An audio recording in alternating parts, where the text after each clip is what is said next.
Good morning. That's too loud, isn't it? Can you hear my voice? Yeah. Without the microphone? Yeah. Okay. Good morning, everyone. Good morning. Good morning, everyone. Good morning. Good afternoon. Okay, look, I'd like to welcome us all here today. This is a lunchtime series that's been proved very successful under the County Wicklow Mental Health Steering Group.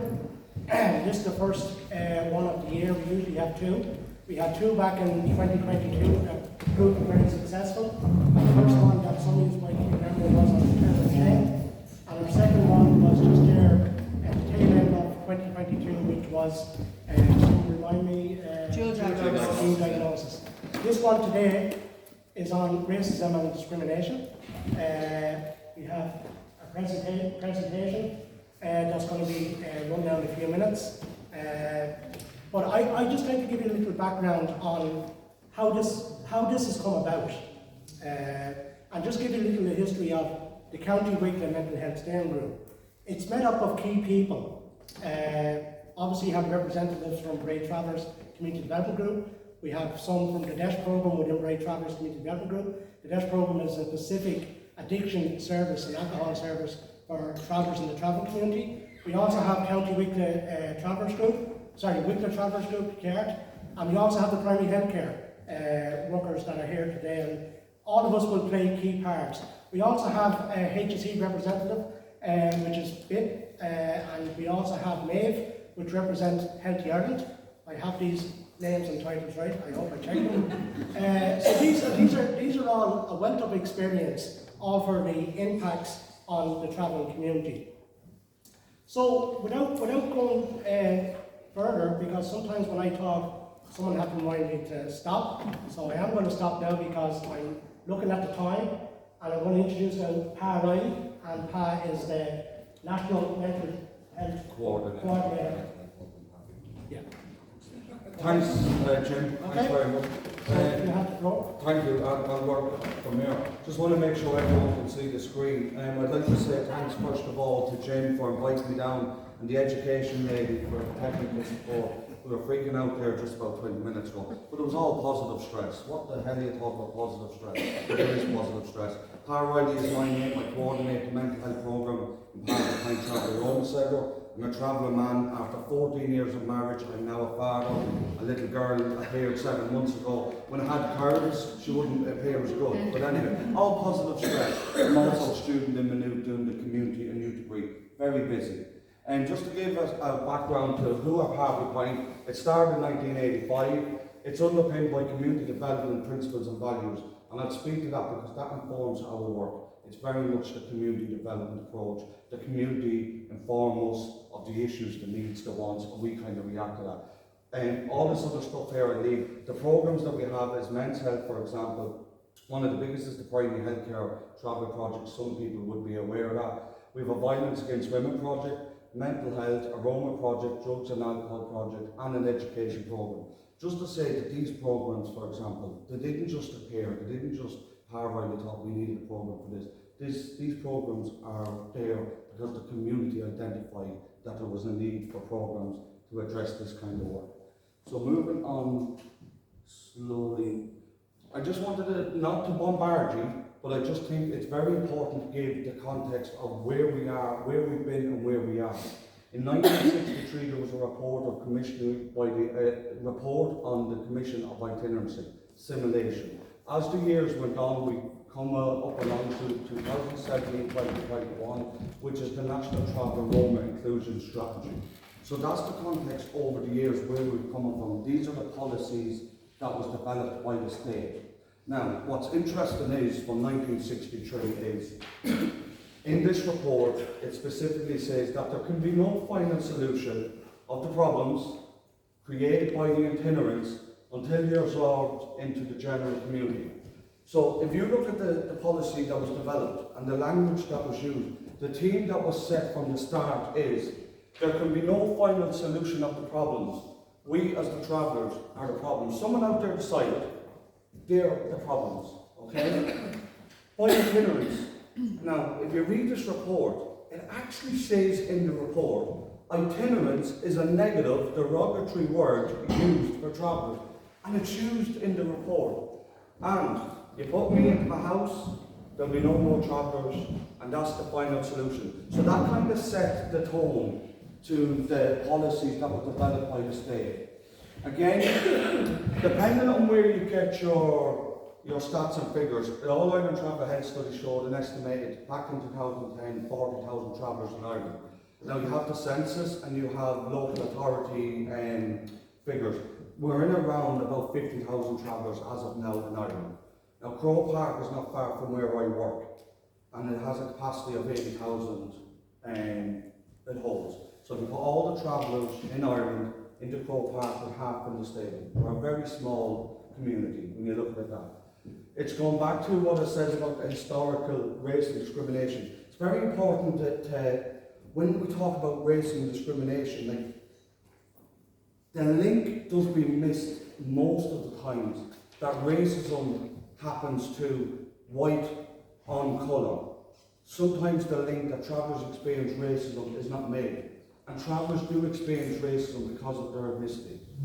We're all in this room here, I'm not going to be naive. There is good people out there working in HSC, working in the guards, working in all these services.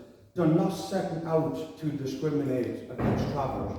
But unfortunately, the way systems are designed, institutions are designed, they're working in a place that can make a person racist. And what I mean by that is, we treat everyone the same. Not everyone that walks in a door is the same. And that's where the gap can be, travellers can be excluded. And again, I'm not going to be naive, every one of us has prejudice. Don't be under any illusion. Your prejudice here today will not affect me in one bit. Won't stop me from sleeping, will not stop me getting into my car and going home. When that prejudice is put into action, it then becomes discrimination. He looks like a traveller, I'm going to stop and search him. He looks like a traveller, I'm going to follow him around the shop. Looks like a traveller, matter of fact, I know he's a traveller, he lives in the same area, he's not getting this job. He can come for the interview, but he's not getting the job. It's when it's put into action it becomes discrimination. Okay? And again, what I would say is, guys, that when we look at racism, you could spend a whole week just talking about one particular element. For example, institutional racism, structural, historical, indirect, direct. You need to unpack it, as they say, and it takes time. And I'm just doing a quick tour of that because I'm conscious of time. So, on the 1st of March 2017, I was in the Dáil that day along with other travellers that had long lobbied for travellers to be recognised as an ethnic minority. Why was this important? Because it put to bed the notion back in 1963 that these were failed settled people. They weren't an ethnic group as such. So, tomorrow morning, you cannot wake up and say, I want to be a traveller. You're born into it. And that's the importance of the symbolic. It's not in law, we'd love it to be in law, but as of the moment, it's recognised. But again, and Jim and others that have been around a lot longer than me, we weren't naive. It was never going to be a magic wand tomorrow morning. We'll wake up and race and discrimination would disappear, access to education, employment, all those things would disappear. We weren't naive, but it was very much welcome. So moving on, I think it's very, very important that the work that we work from, the traveller health in context, the whole social determinants is really, really important. Where you live will impact on your health, physical and mental. What kind of a job you have will impact on your income. I remember speaking with young travellers, encouraging them to eat healthy, join gyms, that kind of stuff, get a routine. I'm on 200 euros a week. I'm not interested in eating healthy or joining the gym and spending my money on that. I'm interested in getting by till next week. Your education attainment. I dropped out of school halfway through second year and I didn't see the value in it. And as the years went on and I went to try and get work, I was very good at filling out an application form. And I could wing everything, or bullshit some of it. But I could never wing the qualification box. That was the one thing that cut me out. I could never put in a qualification. And your job, the type of a job you have and your income will impact on your health. It's like the way we think. I'm not buying a lot, because I never win a raffle. How you think will impact on how you feel and how you act.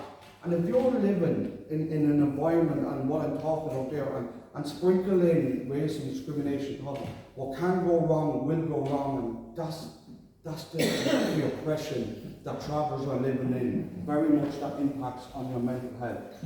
Again, the community development approach, I said this before, we have done a piece of work that I will speak to you later on. I am very much, and we are very much not interested in travellers in Navan, where I'm originally from, or travellers in Finglas, where I'm living at the moment, are kept safe physically and mentally. That's not the way we operate.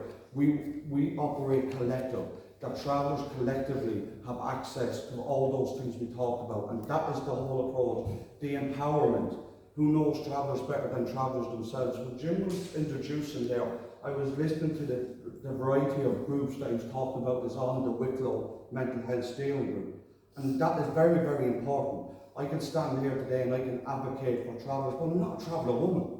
I can't analyse, I can give a sense of the collective, but you need to traveller voice in those spaces. And equally non-travellers, because we're in this together as the same goal.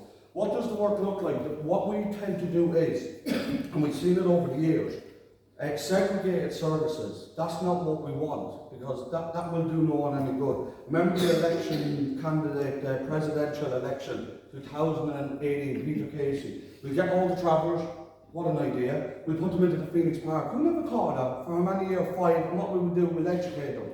That is segregation, that is blatant discrimination and racism. What we aim for our work is the targeting piece.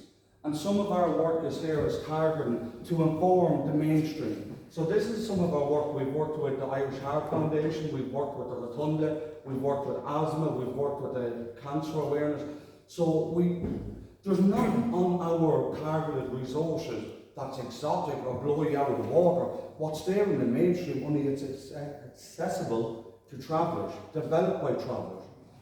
So the targeted work is very important with a view to the mainstream. And just to give it a sense here, the All-Ireland Traveller Health Study, the findings, because it's really important to highlight this, even though it's 2010. Since 2010, a lot of bodies have done research and stats and figures, and they've nearly said what the All-Ireland Traveller Health Study had shown. And what was interesting was, travellers being selected to go out and do the research with their community.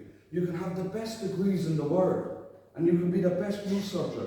If you haven't got the access to the community you needed to, that degree is no good to you. So travellers, going out to travellers is a big, it proved in this case that it was a big advantage. And there was an over 80% response rate that engaged with the study.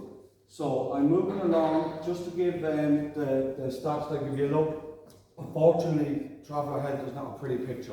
And travellers that's in this room, I'm singing to the choir here, because you already know this. You look at the suicide rate in particular, 6 times higher, and accounts for approximately 11% of all traveller deaths. No community should be experiencing that, let alone our community.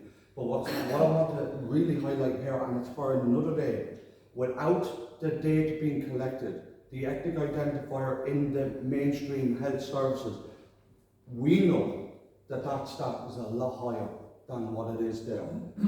The mortality rate, you can see that traveller men are living 15 years less than settled men, and traveller women are living 11 years. You look at our population, we're a very young population. You can see here, we've a lot of, say, birth rate. But as we get older, as you can see, but we're not living longer, and 3% of travellers live over the age of 65. I'm going to really go all out on my 64th birthday, just to be on the safe side. Just to be on the safe side. I spoke about those stuff there. In 2010, there was only 8 travellers were over the age of 85, so you can see the impact that's happening. Again, I'm going to focus, guys, I know there's different backgrounds to work here, but I'm going to focus on our work, in particular with the health. Discrimination and racism both at individual and institutional levels.